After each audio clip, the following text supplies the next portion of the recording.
A roda de conversa do IDS sobre mudanças climáticas reuniu especialistas no tema para debater sobre o futuro da política climática internacional. Também tratou da perspectiva de avanço nas negociações para a redução de emissões de carbono. Os participantes falaram ainda sobre a atuação do Brasil no atual cenário de aquecimento global.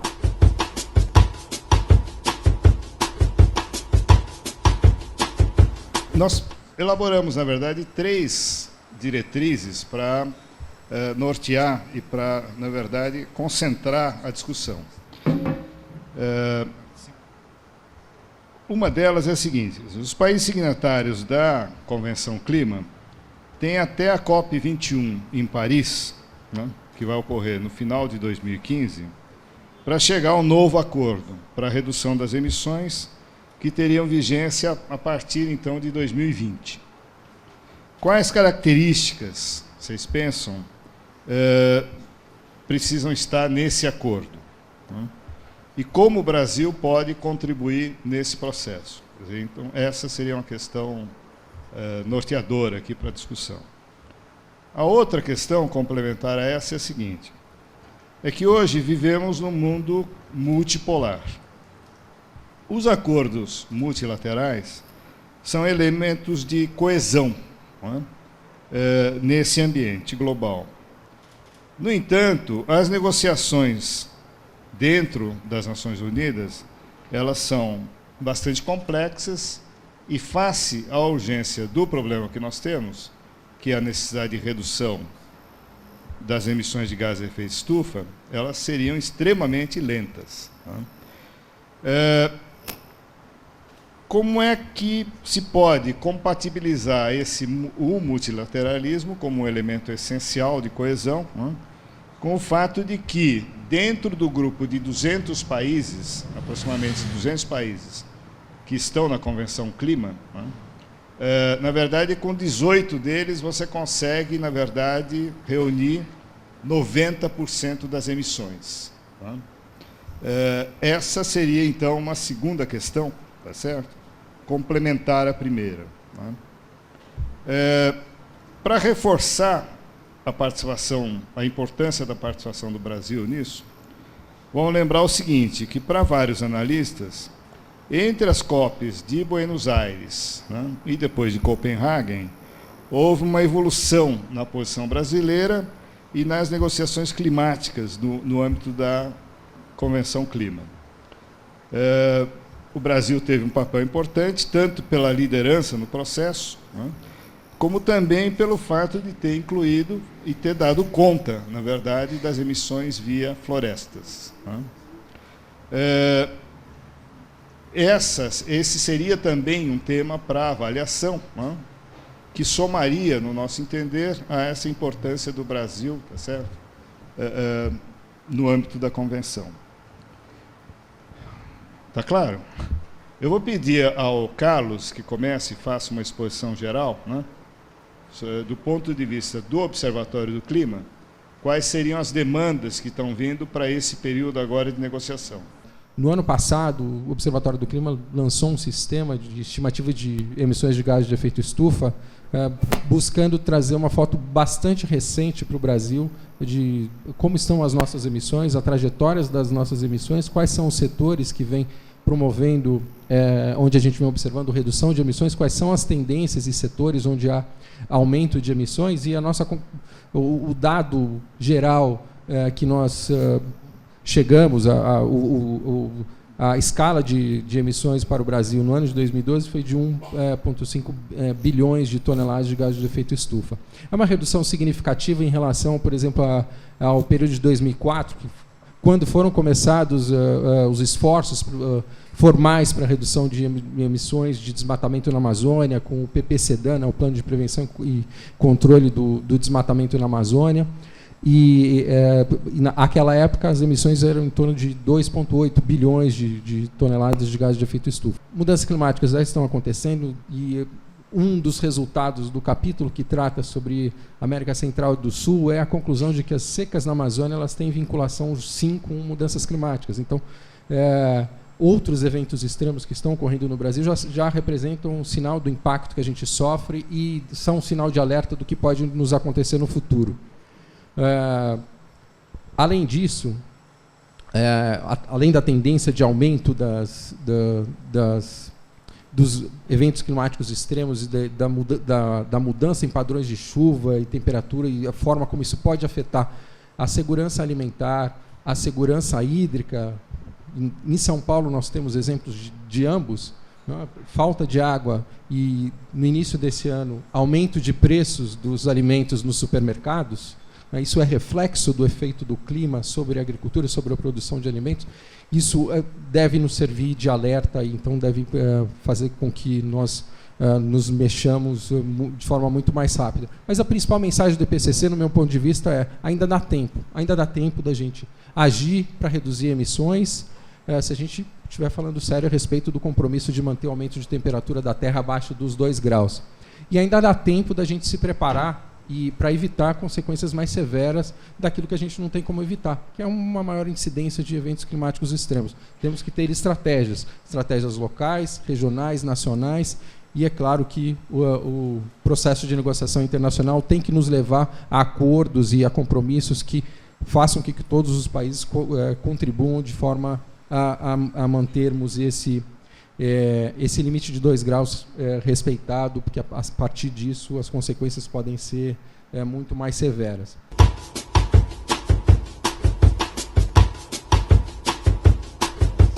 Acordo de Paris, a expectativa para o Acordo de Paris, embora temos o professor Viola aqui, que é especialista em multilateralismo e sabe da dificuldade, né, expõe sempre a dificuldade que temos para ter um acordo que seja ambicioso como é necessário, legalmente vinculante, que force aos países a cumprirem aquilo com que se comprometem. Apesar, né, dessa dificuldade, algum acordo sairá de Paris, com compromissos que tendem a ser compromissos de redução de emissões para todos os países. No Acordo de Paris, que se espera para Paris, o principal elemento e a principal contribuição do Brasil para os esforços para que se lide com as mudanças climáticas com responsabilidade tem a ver com mitigação. O Brasil não espera e muito provavelmente não vai acessar recursos para adaptação, mesmo porque nós temos uma capacidade muito maior do que os países menos desenvolvidos e necessidades muito menores de desenvolvimento do que estes países menos desenvolvidos, que são os mais afetados. Então, do ponto de vista de mitigação, espera-se que todos os países estejam aptos e, a partir já do ano que vem, do primeiro trimestre do ano que vem, indiquem qual que é a escala de compromissos que vai colocar na mesa para a redução de emissões a partir de 2020. É uma ilusão pensar, Carlos, que Paris 2005 é um marco importante. Não é. E a gente tem que entender bem a economia política internacional para ver por que isso não é importante. Tá? É porque nós temos no núcleo do sistema internacional um predomínio de países com posições conservadoras em relação a mitigar a mudança climática. Se nós temos a União Europeia, que historicamente é uma posição reformista de decarbonizar a economia mundial, essa posição perdeu poder pela crise da Eurolândia. Estados Unidos está avançando, tá? Mas não todo o que teria avançar para criar condições para um acordo global legalmente vinculante. E o outro grande ator é a China, tá? Que também tem avançado significativamente desde 2008, antes era totalmente irresponsável, mas não tem um avanço que está muito mais associado, por enquanto, a transformações, a responder à demanda profunda por controle de poluição, mas em uma ambição muito limitada, tá certo? Para nós termos um acordo global, requeriríamos a China um compromisso de um ano de estabilização bastante próximo, tá? Para que um acordo possa ser aprovado pelo Senado americano, um acordo legalmente vinculante. Depois tem o outro país, que é muito mais complicado, que é a Índia, que resiste muito, está em uma trajetória muito diferente, uma trajetória de crescimento continuado de emissões em uma escala significativa. Tudo isso cria condições de negociação de baixa ambição, digamos, tá certo? Onde basicamente o que haverá é uma espécie de ofertas voluntárias por parte dos países. Que serão ofertas voluntárias? Em alguns casos mais consistentes, em outras menos, mas sempre longe de aproximar, de reduzir o gap entre a ciência e a economia política da mudança climática, que é o que nós precisamos. Tá? Às vezes é interessante criar assim um fato político, um marco, Copenhague, Paris, cidades simpáticas, inclusive, é sempre bom, né? Mas há que ser realista, não se pode esperar que todos os problemas sejam resolvidos. Na minha visão, os países, ou pelo menos um núcleo de países importantes, que realmente, sinceramente, querem encontrar uma forma de estabelecer um acordo global. É evidente que a redução de emissões não pode, nem deve ser igual entre todos os países. A Convenção fala em responsabilidades comuns, porém diferenciadas, e a discussão central é saber qual é o critério de diferenciação. Na mesa, até hoje, foram colocados 3 critérios possíveis. Um é o critério implícito, do que em inglês se chama de grandfathering, que essencialmente diz o seguinte: quem polui mais tem mais direito de poluir. Mas não funciona em mudança de clima porque deixaria países que hoje emitem zero com nenhuma probabilidade de... A segunda ideia, completamente diferente, é de um direito original de cada habitante do planeta de emissão per capita.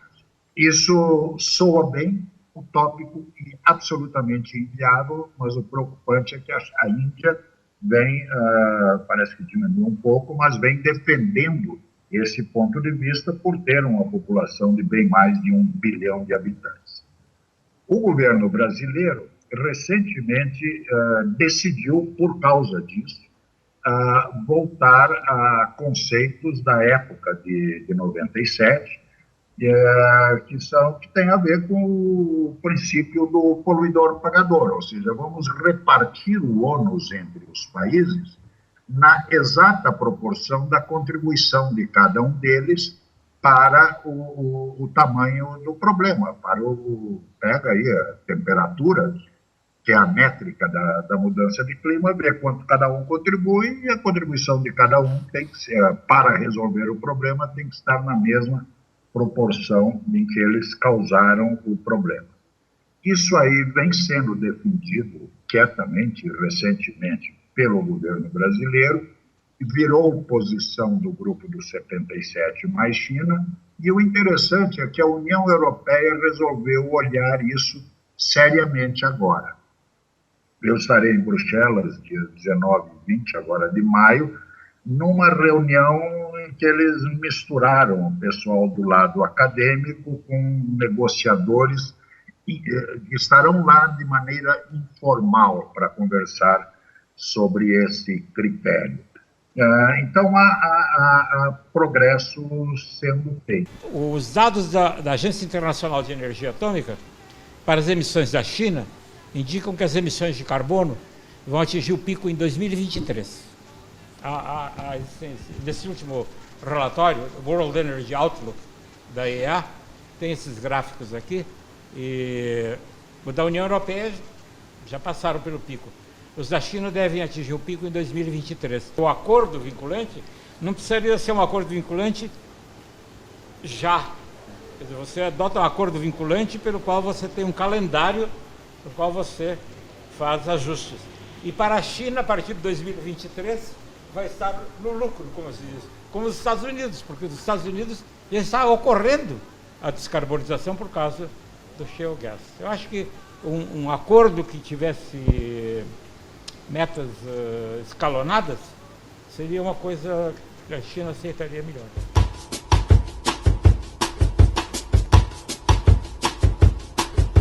fue un error histórico en 96, 97.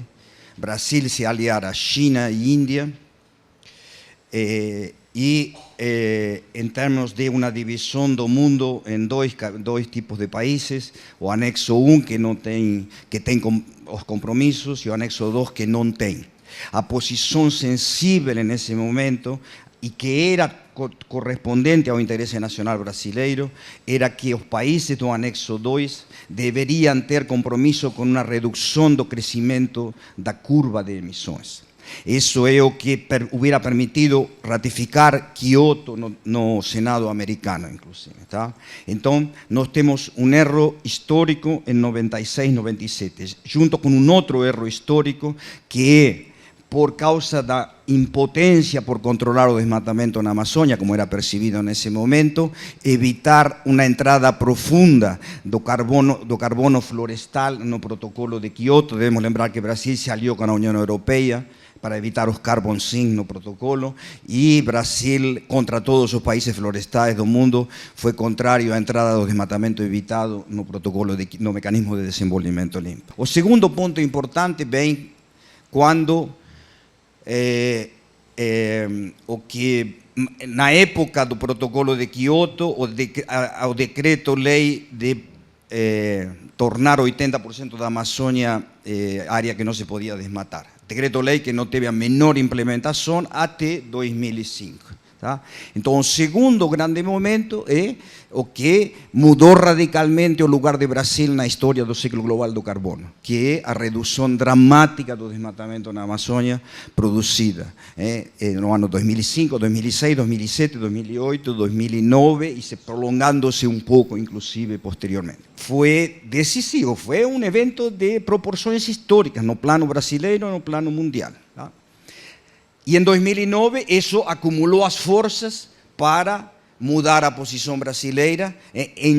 Ainda em julho de 2009 estava proibido no Itamaraty falar em metas quantitativas, tá certo? Era palavrão, tá certo? E uma série de processos que foram demandas de setores industriais pela passagem da lei de Waxman na Câmara dos Deputados americana e a repercussão da eventual aprovação que teria negativo sobre a indústria brasileira, mais coalição de governadores amazônicas impulsada pela Secretaria de Assuntos Estratégicos, mais toda a dinâmica histórica das ONGs, da comunidade científica, mais o pré-lançamento da candidatura de Marina à presidência pelo Partido Verde, criaram uma conjunção de fatores que permitiram um evento extraordinário acontecer em outubro. Brasil ter metas quantificadas de redução de emissões bastante sensatas, e depois a lei, uma lei de mudança climática, que é a primeira lei que constrange o carbono em um país fora da OCDE. Agora, posteriormente, os processos, a partir de 2011, claramente, tem uma involução. A lei de mudança climática não é consistentemente implementada, excepto o setor de agricultura de baixo carbono, que sim é interessante esse desenvolvimento, mas nas outras áreas não. É lógico que não houve uma reversão significativa do desmatamento na Amazônia, porque isso já a sociedade brasileira já assumiu e passou da posição de impotência, que era da década de 90, para a posição de potência. A gente consegue controlar, mesmo que ainda falte para ser ótimo, o desmatamento na Amazônia. Então, eu veria isso como a história do progresso brasileiro. Com todas as dificuldades que a gente tem no processo multilateral e com toda a dificuldade de você chegar num acordo que depende do consenso de mais de 190 países, o Brasil tem que esperar, o Brasil esperar para indicar o que vai fazer, ou nós temos condições de, já agora, sair da nossa zona de conforto, de que nossa matriz é muito limpa, reduzimos o desmatamento, fizemos mais do que todos os outros países, então temos que esperar os outros fazerem mais? Definitivamente não. nós não podemos esperar, nem devemos esperar. Nós estamos, pelo contrário, ficando para trás em alguns movimentos, em relação ao desenvolvimento tecnológico, em relação à exploração de alguns potenciais que nós temos gigantes no Brasil. Por exemplo, vou citar só um deles, o de energia solar, que é a energia cujos custos mais caem globalmente. É a energia que hoje, cujo setor emprega, por exemplo, nos Estados Unidos, mais pessoas do que a indústria automobilística. Só a China, no último ano, incrementou na sua matriz energética 13 gigawatts de energia a partir de energia solar, e o Brasil projeta 2 gigawatts só para 2019, ou seja, a China provavelmente vai estar com uma matriz e participação de solar no mínimo 10 vezes maior do que aquilo que nós teríamos aqui no Brasil, ou talvez muito mais do que isso.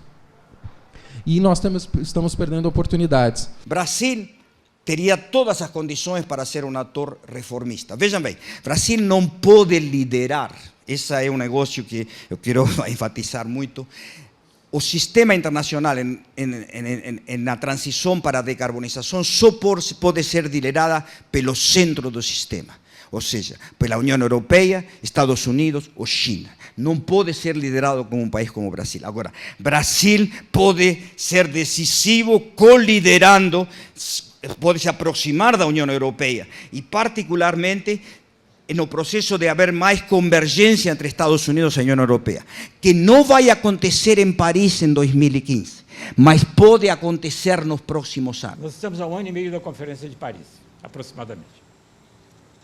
Eu acho que nós precisamos melhorar as condições aqui dentro e vencer a batalha aqui dentro. É difícil no momento, mas até o fato de haver eleições esse ano torna até mais fácil a discussão do problema. E o Brasil tem uma condição natural de liderança, não sobre a União Europeia e sobre a Rússia e os outros países, como você adequadamente apontou, mas ele tem uma liderança nos outros países em desenvolvimento, porque ele tem esse exemplo magnífico que a Marina e o Capobianco conseguiram dar, quer dizer, we can do it, né? Quer dizer, é possível fazer. O Brasil deveria tentar recapturar a liderança que ele exerceu em 1992. A liderança em 1992, em termos concretos mesmo, e as pessoas têm me perguntado o que é essa liderança, elas são duas coisas. Em primeiro lugar, um presidente da República que efetivamente demonstra entender o problema e se manifesta a favor de medidas. E ministros e auxiliares que efetivamente convençam os países chaves a participar desse esforço. Eu diria que o Brasil pode cumprir um papel de liderança se for o de liderar pelo exemplo, como fizemos em relação à questão do desmatamento. E talvez, nesse mundo em que se tem muita força e se utiliza tão pouco essa força para fazer de fato o que interessa, quem usar a pouca força que tem para fazer o que de fato é preciso já é uma grande liderança. Então, acho que essa ideia de liderar pelo exemplo, criando aí o constrangimento ético, como criamos, de certa forma, em Copenhague, nos antecipando com metas. Um outro aspecto ainda em relação a isso é de que, ainda que reconhecendo de fato, eu concordo de que os países mencionados tenham essa força, esse protagonismo. Mas o Brasil tem uma capacidade enorme, uma força enorme para liderar o atraso. Porque quando se dilui dentro do G77, liderando o atraso, provoca um estrago enorme. Então, tem que parar também de liderar o atraso, que nisso passou a ter um protagonismo histórico que é muito negativo. Então, o Brasil precisa começar a pensar e discutir desenvolvimento de uma forma, incorporando de forma estratégica a lógica das mudanças climáticas. Grandes planos de desenvolvimento, o tamanho do nosso desafio, chuto aqui um número, se a gente levar em consideração PAC, Plano Safra, investimentos em energia, e todas as ações de fomento à produção industrial, nosso desafio é da escala de 5 trilhões de reais, pelo menos nesses próximos 10 a 11 anos, ou daqui até 2025. Então, nós temos que estar dispostos a tornar toda essa escala de investimento maciça e que vai gerar impactos, que tende a gerar emissões, investimentos que nos colocam numa trajetória de longo prazo de redução de emissões de gases de efeito estufa. Pensar isso, e nesses próximos 4 anos, e o próximo governo será responsável por definir qual que é a nossa trajetória, qual que é o nosso rumo e qual vai ser o compromisso que nós colocaremos para Paris, para o Acordo de Paris, e como isso se traduz em direcionamento dos investimentos das políticas públicas para o fomento ou não de uma economia baseada em emissões decrescentes de gases de efeito estufa. Que o Brasil não internalizou essa preocupação com mudança de clima.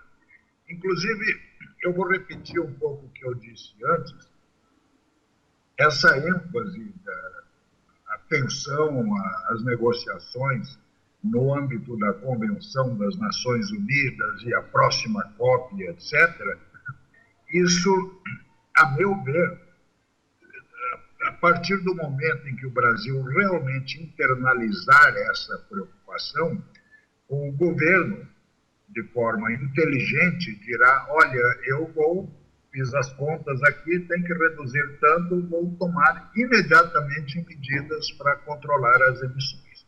E aí, num segundo passo, chamará o Itamaraty para dizer, olha, vocês vão lá no exterior com um discurso de exigir que os outros também reduzam.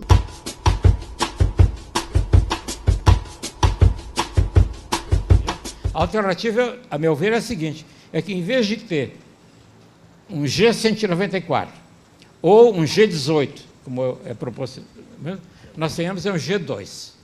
Os Estados Unidos e a China, que representam cerca de 60% das emissões, acabando farão um acordo entre os dois e tentarão impor esse acordo em cima dos outros. Vejam, no momento que efetivamente um acordo sobre redução de emissões de carbono entrar em vigor, supondo que a China e os Estados Unidos realmente adotassem uma posição clara nisso, o que acontece é o seguinte, as exportações e as importações poderão ser taxadas pelo conteúdo de carbono que tem.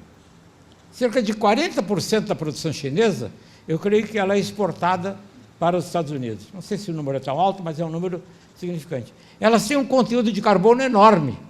Provavelmente, o que o governo americano faria, se realmente levasse a sério a redução de carbono, é taxar compostos que tivessem um alto conteúdo de carbono. O futuro é a possibilidade de formação de um clube decarbonizante, um tratado plurilateral decarbonizante. Eu não tenho tempo para me estender agora, mas é a mesma coisa que está acontecendo na parte do comércio mundial. O declínio da Organização Mundial de Comércio e a formação de regimes que shape the reality of global trade através do plurilateralismo. Isso está acontecendo, aconteceu muito com tratados bilaterais e plurilaterais de escala baixa ou média. Estamos em negociação de 2 tratados plurilaterais mega, que podem definir o mundo totalmente. O Noroatlântico, União Europeia, Estados Unidos, e a parceria transpacífica. Inclusive, esses 2 tratados podem ter cláusulas de decarbonização significativa. Estes processos são muito mais importantes que a COP de Paris. O multilateralismo na mudança climática está exaurido.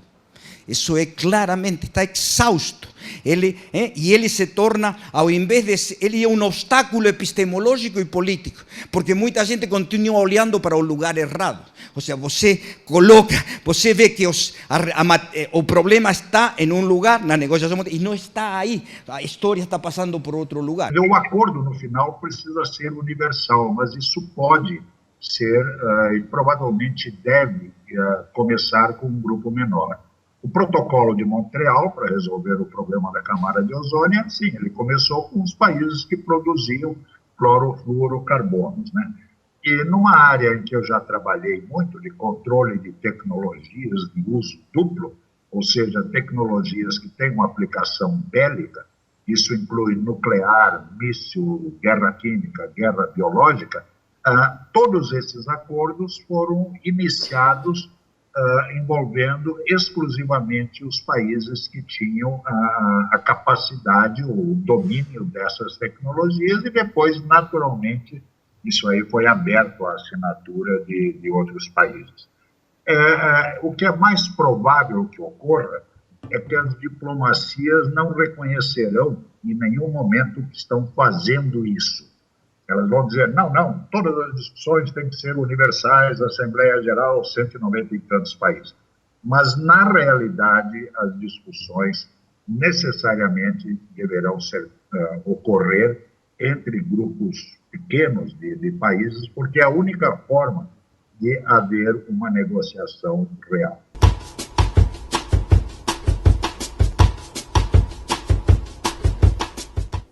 A meu ver, a partir do momento que um país como Estados Unidos ou China, né, chegam a uma situação objetiva que lhes permita reduzir emissões, passa a ser absolutamente imprescindível para esses países chegar a um acordo vinculante planetário. Né? Porque, caso contrário, não apenas o efeito climático da eventual redução, né, se esvai, né, como também esses países não teriam condições de fazer valer as vantagens econômicas potenciais de uma condição como esta. Né? Então, isso para dizer que eu sou otimista com relação a um acordo no ano que vem. Né?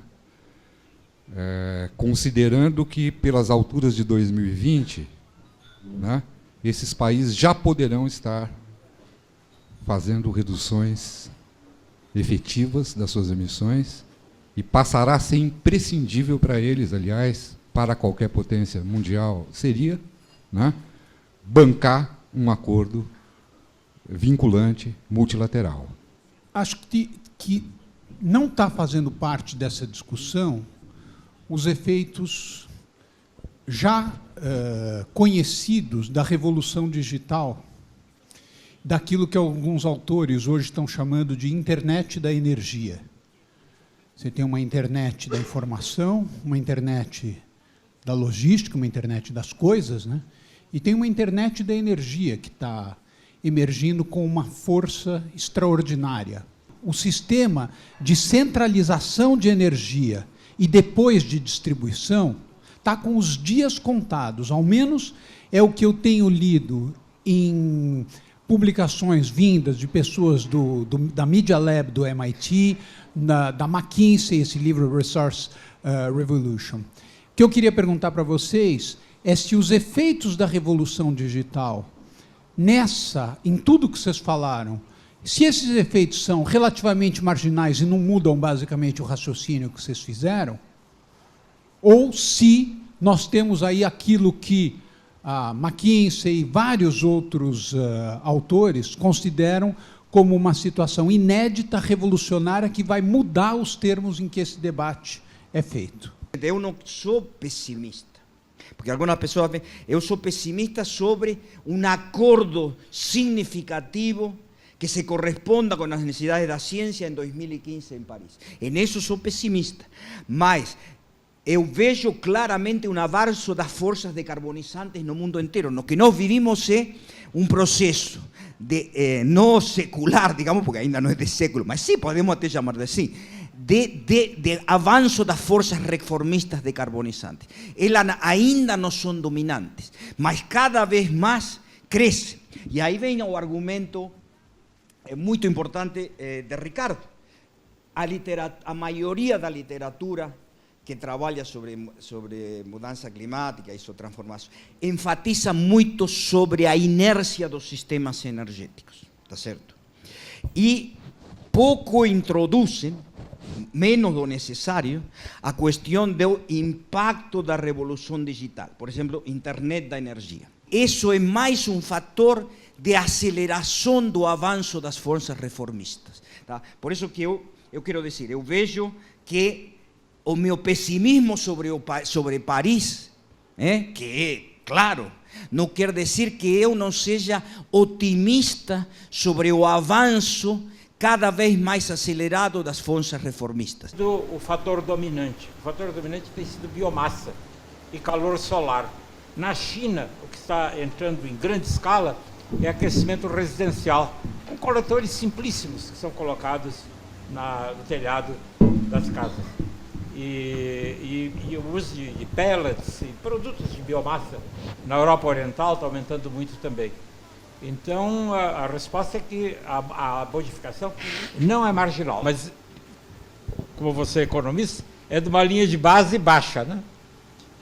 Mas está ocorrendo, viu? Quer dizer, no período de 10, 15, 20 anos, acaba fazendo diferença significativa. Recentemente, professor Abramovay, uma instituição de pesquisa que me foge o nome aqui, mas vinculado ao governo do Canadá, que não é o melhor, digamos, ator no processo de negociação, mas eles fizeram uma análise de que tecnologias estarão disponíveis para nós nas próximas décadas e de forma comercialmente viável, de forma economicamente viável, do ponto de vista comercial.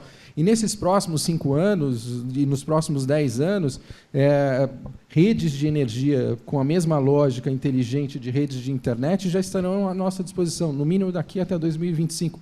As redes inteligentes, né, os smart grids, eles também estarão comercialmente disponíveis à nossa disposição para funcionar em escala, para servir como solução ao desafio de geração de energia e, ao mesmo tempo, de redução de emissões e geração de energia e distribuição de energia de uma forma mais eficiente.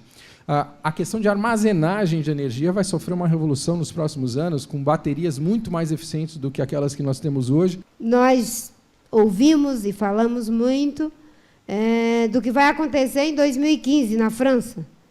E a pergunta que eu faço, o Peru é apenas um intervalo? Não há nada que se possa fazer em relação ao Peru, ele não significa nada. Até chegarmos em 2015, nós vamos simplesmente assistir a COP que se realizará no Peru como um intervalo. Me parece que na Inglaterra existem movimentos que procuram dar uma contribuição para que 2015 traga também uma, digamos assim, uma ação do que vai acontecer no Peru. Quando eu vejo o discurso das ONGs, não necessariamente o Observatório do Clima, mas as ONGs internacionais, então, esse lobby que trabalha nisso, eu fico chocado com essa aceitação passiva da ideia de que Kyoto pode ser prorrogado e, em vez de, ao contrário, dizer que o único acordo razoável que sairá um dia e que seja vinculante, não vai poder manter Kyoto, e que, para já, as energias do setor empresarial e do setor terceiro setor tinham que estar concentradas em levar os Estados Unidos e a China a fazer um acordo. Eu acho que existe nessa perspectiva, existe uma uma avaliação, na minha opinião, não precisa, sobre o papel do processo multilateral, porque o processo multilateral ele cria um ambiente de impulsionar a agenda. Por exemplo, Copenhague. Copenhague foi o que foi, e para lá foram chefes de Estado, etc., porque houve uma enorme mobilização internacional. Uma enorme mobilização. Colocou-se Copenhague como a conferência. Mobilização, campanhas, todo mundo mobilizado, criou-se um ambiente, como foi a Rio 92. A Rio 92 virou um negócio, né, onde isso puxa os processos políticos. Então, quando a Marina pergunta assim, e Lima? Né? Bom, por que não cancela Lima, então? Por que não cancela Paris?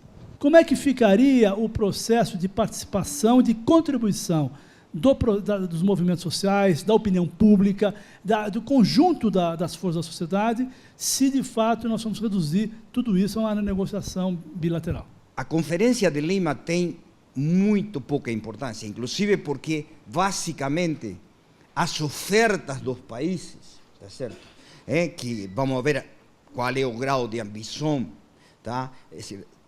Vão ser feitas depois da Conferência de Lima. É claro que tem que estar, sim, alguns têm que estar, mas totalmente de acordo com o CLI. Vocês desviam energia se concentrando no que acontece nessas negociações e no as ONGs são decisivas em mudar as políticas nacionais. Aí onde está o grande poder das ONGs. Agora, o que você falou, Capô, é o seguinte, não é a gente ficar olhando a CNN. É a gente entender, o decisivo da gente é fazer, e a isso a Marina enfatiza muito, o potencial do Brasil. Extraordinário. Precisamos para isso criar uma coalição muito mais vasta e densa decarbonizante. Precisamos atrair, organizar, ajudar muito mais a organizar o empresariado. Nós da comunidade científica, vocês das ONGs, não fazemos o suficiente. Temos pouco diálogo com eles, tá certo? Porque aqui você tem todo um setor empresarial que é ganhador na decarbonização. Por que um cara como Giordano ainda não aprendeu que o aço verde é uma possibilidade de floresta plantada? É impressionante, porque a gente não consegue falar o suficiente com eles. Mas se nós fazemos isso, nós temos voz no mundo primeiro para puxar os grandes, inclusive. Nós somos um país importante, aqui não é a Argentina, tá certo? Ou seja, você pode falar com os Estados Unidos, com a China, com a União Europeia, com o Japão, Coreia.